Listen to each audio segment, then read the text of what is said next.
So even in med school, you'd be faced with the age-old debate, Microsoft or Apple.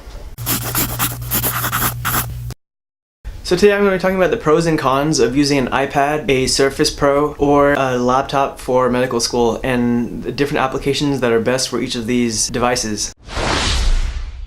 So if you're on a low budget, I highly recommend just getting a basic mid-range or lower-end laptop. You just need something with basic browser functionality, something that can take some basic notes on and run software programs like the NBME exams, which pretty much covers like almost any laptop nowadays. Most of them are pretty portable as well, so they're not heavy to carry around like back in the day. Overall, you'll get your best spec to money ratio by getting a mid-range or lower-end laptop. You don't really need something with high computing power for medical school, so you don't really need to invest that money into hardware if you don't need it. I would recommend trying to find a laptop though that has good battery life, since there will be times that you may want to stay on campus for a long time, and it might be hard for you to get access to like outlets and things like that. So ideally something with longer battery life, but it's not a big deal since most places have outlets everywhere. So for most things, you can just type up your notes in Adobe, in OneNote, which is one of my favorite programs, Evernote if you like Evernote more than OneNote, the Google Suite, Google Docs, Google Sheets, and any other programs that you like to use for note-taking. However, if you do want to have handwritten notes, I don't think it's that big of a deal, but you can invest in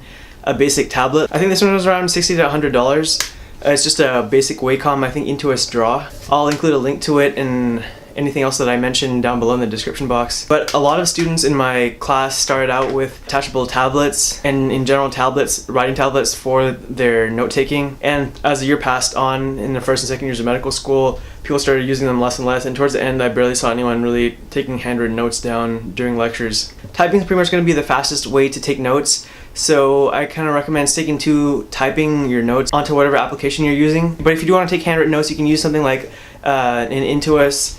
The downside to this is that it has a cable that you have to carry around and you need extra desk space, so it's a little bit cumbersome, but you can still make do with it. It has good pressure sensitivity, and Wacom tends to be the gold standard in the drawing tablet field. If the cable bothers you, you can get a special USB adapter that allows you to wirelessly connect to your computer, and this would be, I think it's around like $40–50, but it can be less of a hassle. However, I heard there is some lag to it, so you'll have to experiment with that on your own. Like I said though, a drawing tablet and handwritten notes aren't really necessary. If you want, you can take handwritten notes on a paper, especially if you're on a limited budget. A lot of the organ systems don't really require a lot of handwritten diagrams or pictures.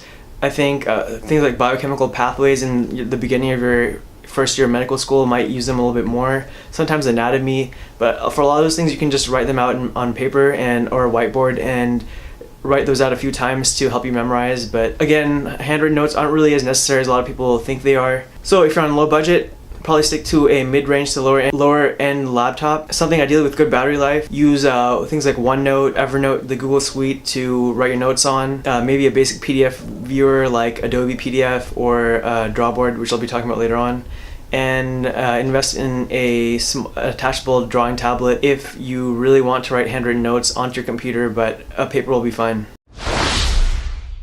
So the first tablet that I'm going to talk about is the Surface Pro. So the Surface Pro is a full PC. You can download any software that you want. It has a tablet built in as well, and it's meant to be a 2-in-1 PC, so it's supposed to be a tablet and a laptop. Multitasking and all these things are great on this. It's meant to be a decently powerful computer. The nice thing about PCs are you can have a lot of ports for your USB access to easily transfer files over, lectures, and other resources that a lot of med students share with each other. One of the best things about having a Surface is that you can take your NBME exams on it, so you don't need a separate laptop as you do for some other tablets. And I find the actual Surface keyboard that you can purchase with the Surface to be very nice. It has a nice amount of like feel to the keyboard and a nice amount of movement. So I find the keyboard to be nice for the Surface Pro when it works, which brings me to some of the cons.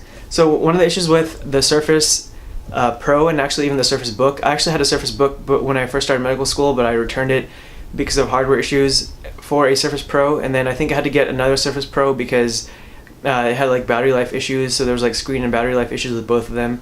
And I finally ended up with a Surface Pro, I think 2016 edition. The problem with the Surface laptops are that they often have hardware issues, unfortunately. So even nowadays, I still have issues with my keyboard. Half of the time it works, half the time it doesn't work, which can be frustrating, especially when I'm taking NBME exams or other things and I have enough stress as it is. So the stylus is pretty nice. It has a good range of pressure sensitivities, and it's nice for taking notes inside since it is a two-in-one laptop, I can take notes and easily switch to a stylus for handwritten notes or diagrams, which again I used to do more right when I'm starting medical school, but as the year and the first year and the second year progressed, it wasn't really as helpful or as an efficient use of my time, I felt. One issue with the stylus is it does have a noticeable lag, and also when you tilt the stylus, the cursor doesn't align perfectly with the edge of the tip. Some people might not have an issue with it, but I find it a little bit annoying at times. So another issue with the Surface Pro is that due to the stand mechanism, it's easy to have the laptop, as you can see right here, if you push it over the edge of a desk or something, it can easily flip over, and that's happened to me a few times and it's fallen on the floor. Luckily it hasn't broken yet, but that's another consideration. It's also not as fun to keep on your lap since the stand kind of digs into your leg, so it's not really as portable as a laptop, I feel, since you can take it around, but it's not as comfortable to use. So it's not really as comfortable to use in different locations as a laptop, since it has a flat base that's stable and easy to use in different environments. So next, the iPad. The pros to this are, I find with a lot of Apple products, the user interface is really smooth. It doesn't have a lot of lag. It nicely blends on from one application to another, especially with multitasking and other features. So the stylus is amazing, and the cursor tracks the point of the stylus very well, even when the pen's at an angle to the screen. There's a lot of different pressure sensitivity settings that you can use, and it's very sensitive to different pressures. So the lag with the cursor and the point of the stylus is very minimal unless I'm doing something that requires a lot of graphic processing. So the cons to the iPad, the biggest con is probably that you can't use your NBME exams on it. So if you do have an iPad, you have to get, even an iPad Pro, you have to get a laptop along with it, which again ups the amount of money you have to invest in your overall school supplies. Another drawback is that you can't install whatever software you want. You have to stick to whatever apps are on the App Store. And also I feel like with the iPad, as with other Apple products, they tend to be pretty expensive for the specs that you get. So the Apple has a nice graphic interface that's very smooth and fluid and very consumer friendly, but you are limited to whatever applications Apple kind of wants you to have. So unfortunately, I feel like for Apple, you have to pay a lot more for the similar specs that you get from other devices like other tablets or other laptops. The 2018 iPad, which is kind of built more for students, is a great option if you're trying to save money. It's about half the price of an iPad Pro. It has the same pros and cons overall, but I did notice there was a little bit more of a lag with the stylus. There's a little bit more of a lag switching apps and doing things like that, but it shouldn't really be noticeable for most of your medical school functions. Also, if you're not an artist and you're not trying to do high level art with your iPad, it's probably not going to make much of a difference at all. Other tablets I do have, like a Kindle, which is like $20 or $40 or something. I didn't really use it. It wasn't very useful in my first 2 years. I think my third year might be helpful since it's a tablet that I don't have to worry about, but it can still hold PDFs. Other tablets are probably similar, but I heard things like the Samsung Galaxy Tab might have drawing features on it. I haven't really tried it out myself, but you can look into that if you're interested. So now for applications, for the Surface Pro, I highly recommend, if you have a PowerPoint that's sent out with each of your lectures that you want to annotate, I recommend exporting those as a PDF with 6 slides per page. And if you just have PDFs, then you can just use those PDFs as is. You can use Adobe PDF software and just make notes onto that and type those up. But I think for the Surface, the best annotating application is Drawboard PDF. It came, I think it was free for me. I'm not sure if it's still free or not, but it's a great annotating program that has, different markers and colors, and you can insert images and all those extra features. If you're trying to pull pieces of information from different sources, like for example, you're trying to compile different parts of first aid, or you're trying to work on a project with other people, or you're just looking for a different application, I think OneNote is a great application that can sync between different devices easily. Some people like Evernote again as well, but I prefer OneNote, and most of my class liked OneNote. You could import your PDFs into OneNote and annotate those if you want, or you can just create your own notes or make a mix of them. Sometimes I also use things like Google Docs, Google Sheets, Google Slides even, especially if I'm working on a group project with other people. Regardless of the tablet, remember that you want to try to have details that are just the most important to whatever you're studying.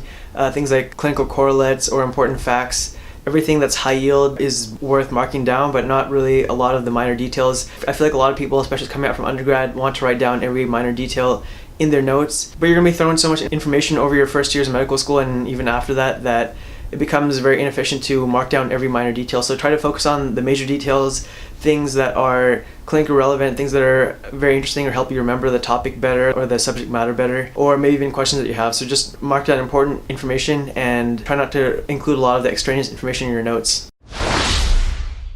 So for iPad, pretty much gold standard app I think out there is Notability. It's noted for having a great handwritten interface, so the writing's really good, and so that should probably be the best for you if you like doing a lot of handwritten notes. You can also annotate PDFs, import PDFs, and export things to different drives or clouds. It is $10 though, but that's a small investment in the grand scheme of things. I think pretty much everyone agrees that it's going to be the best note-taking software around for iPad. Again, I actually use OneNote most of the time since I have it on different devices like on my PC desktop and my iPad and my other tablets, so it's a nice way to sync everything together, and I like the interface. I already have a lot of notes on OneNote and I like to keep everything in one place, so I use OneNote again for iPad. You can use Evernote or other applications as well. Again, the Google Suite, Google Docs, Google Sheets are all great resources. You can also use Word or Excel and upload those to the cloud. Other applications are Apple Notes, which is free. It's not a high level application, but you can still use it. Other applications that I've heard good things about are GoodNotes 4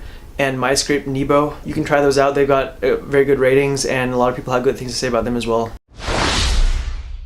So in summary, if you're short on a budget, I'd recommend getting a mid to lower end PC laptop. If you can get two things, I would recommend getting a laptop and an iPad for handwritten, if you want handwritten notes. If you don't want to spend that money on a separate tablet, you can just get a small drawing tablet for like $60 or $100 with your mid to lower end laptop. If you really want to take handwritten notes but you don't want to carry around a separate tablet, I would get the Surface Pro since it does have laptop and tablet capabilities. But again, you might have to watch out for the hardware issues. Again, best note-taking apps for PCs, I would recommend Drawboard PDF if you want to take handwritten notes of lectures and other PDFs, and OneNote or Evernote, especially for making notes that are mostly from things that you kind of synthesize yourself. For iPad, I recommend using Notability and maybe GoodNotes 4 or MyScript Nebo. So I hope that was helpful. Make sure to give this video a thumbs up, subscribe down below.